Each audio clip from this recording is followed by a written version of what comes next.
You're following a breaking news alert tonight. The severe weather is already causing flooding issues as the storm system moves across the state. Allie Lynch is at the WKRN.com alert desk with new information. Allie.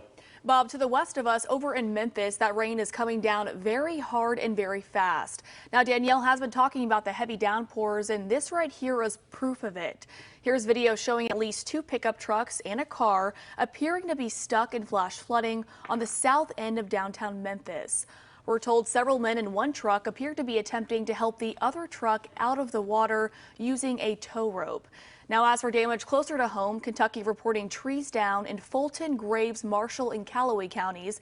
But at this point, no severe damage. We'll be sure to keep you updated on air and online at WKRN.com. Bob. Thank you, Allie. News 2 keeps you updated on breaking news. Head to our website at WKRN.com to get breaking news around the clock.